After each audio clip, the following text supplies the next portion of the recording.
ஸ்ரீ குருப்யோ நமः. பெரியவாச்சரணம். ஹரஹர சங்கர, ஜெய ஜெய சங்கர. நாயன்மார்கள் சரித்தமெல்லாம் பார்த்து வந்துருப்போம். சுந்தரமூர்த்தி நாயனார், திருநீலகண்டர், இயற்பகை நாயனார், இளையான்குடிமாற நாயனார், மெய்ப்பொருள் நாயனார், விரண்மீண்ட நாயனார், அமர்நீதி நாயனார், எரிபக்த நாயனார், கண்ணப்ப நாயனார், இந்த மாதிரி நாயன்மார்களுடைய சரித்தங்கள்லாம் பார்த்து வந்துருப்போம். இன்னைக்கு முருக நாயனார் அப்படிங்கிறவர் தான் பார்க்க போகிறோம். முருகனுக்கும் ஒருத்திர பசுபதிக்கும் அடியேன் அப்படின்னு சுந்தரமூர்த்தி நாயனார் அவரை பற்றி ஒரு இன்ட்ரடக்ஷன் கொடுக்குறார். திருப்பூம்புகலூர் ஆர் திருப்புகலூர் அப்படிங்கிற இடத்துல, அந்த ஊரில் மறையூர் குலத்தில் ஒரு நார்மல் எளிமையான வாழ்க்கை வாழக்கூடிய ஒரு பரம்பரையில் பிறந்தவர் தான் இந்த முருக நாயனார் அப்படின்னு சொல்லிட்டேன். எப்போதுமே இந்த பகவானுடைய நாமத்தை சொல்கிறதோ, சத்சங்கத்தில் இருக்கிறதோ, இந்த மாதிரிலாம் பண்ணுறோம் அப்படின்னா அதில் ஏதோ பூர்வ ஜென்மத்தினுடைய ஒரு புண்ணியம்தான் அந்த மாதிரி நடக்கும். இப்போது பக்தின்னு பார்த்தோன்னா நவவிதமான பக்தின்னு சொல்லுவாள். ஸ்ரவணம், காதால பகவானுடைய நாமத்தை கேட்கறது. ஸ்மரணம், சாண்டிங் த காட்ஸ் நேம். கீர்த்தனம், பாட்டெல்லாம் பாடி, அபங்ஸ் எல்லாம் பாடி, இந்த மாதிரி அஷ்டபதியெல்லாம் பாடி கீர்த்தனம் பண்ணுறது.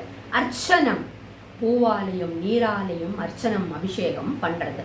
வந்தனம், வந்தனம் பண்ணுறது, நமஸ்காரம் பண்ணுறது. சுவாத்தியாயம் அப்படின்னு சொல்லுவா. அத்தியாயம், ஸ்வ அத்தியாயம். சுவாத்தியாயம் அப்படின்னா சாஸ்திரங்களை படிக்கிறதும் ஒரு பக்தியாம். புராணங்களையும் சாஸ்திரங்களையும் படிக்கிறதும் ஒரு பக்தி, நவவிதமான பக்தியில ஒண்ணு. அப்புறம் தக்ஷானம் அப்படின்னா காணிக்கை செலுத்துறது இல்லையா. நம்மளோட குலதெய்வத்துக்கோ இல்லை பகவானுக்கோ காணிக்கை செலுத்துறோமா, அதுவும் ஒரு விதமான பக்தி. சேவனம், அடியார்களுக்கு தொண்டு செய்வது, அது சேவனம்.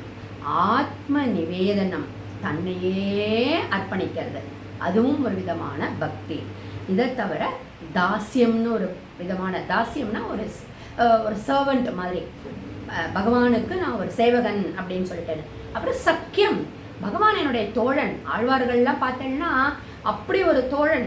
நாயன்மார்களே நம்ம பார்த்துருக்கோம். வானா வருவார், சிவனோட அப்படி பேசுவார், சக்கியமா அந்த ஃப்ரெண்ட்லி. இதோட இந்த மாதிரி நவவிதமான பக்திகள் இருக்கு.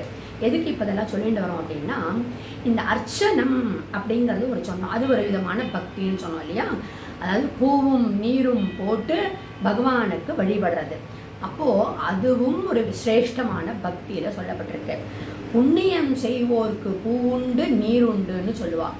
கடிமாமலர் தூவி நின்று கை கால் கூப்பி தொழுமீர்ன்றார் அப்பர். அதாவது கடிமாமலர், மாமலரை தூவி கை கால் கூப்பி எல்லாத்தையும் இது பண்ணிட்டு தொழறது, நமஸ்காரம் பண்ணுறது, இது ஒரு பகவானுடைய பக்தி அப்படின்னு அப்பர் சொல்கிறார். சச்சிதானந்தமயமானது மலர். அதாவது மலர் அப்படிங்கிறது சச்சிதானந்தமயமானது. அது எப்படி நம்ம சொல்லலாம் அப்படின்னா, அந்த மலர்களுடைய நிறம் இருக்கு இல்லையா, அந்த கலர்ஸ் ஆஃப் த ஃப்ளவர்ஸ், அது சத்து. அதனுடைய வடிவு, ஷேப்ஸ், எவ்வளோ varieties of shapes of flowers இருக்கு, அது சித்து. அந்த மலர்களுக்குன்னு ஒரு மனம் இருக்கு இல்லையா, அது ஆனந்தம். அதனால தான் மலரை சத் சித் ஆனந்தமா சொல்லப்பட்டிருக்கு. சத் அப்படிங்கிறது அந்த நிறம், சித் அப்படிங்கிறது அதனுடைய வடிவு, ஆனந்தம் அப்படிங்கிறது அந்த மலரிலிருந்து வரக்கூடிய மனம்.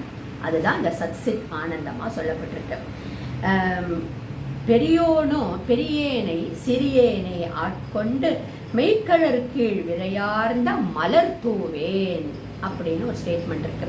பெரியோனே சிறியோனை ஆட்கொண்டு, பகவானே என் ஆட்கொள்ளு அப்படின்னு ஒரு மலரை போடலாம். இவ்வளவு ஏன் திருப்புகழ்ல தலைவலி மருந்தீடு அப்படின்னு ஆரம்பிக்கக்கூடிய ஒரு திருப்புகழ்ல, உலைவர விருப்பாக நீழ்காவின் வாசமலர் வகை வகை எடுத்தே தொடா மாலிகாபரணம் உன் தடி நேர் சூடவே நாடு மாதவர்கள் இருபாதம். உனதடின், உன் தடியில உனதடி நீர் சூடவே நாடு மாதவர்கள் இருபாதம் அப்படின்னு அந்த திருப்புகழ்ல வருது.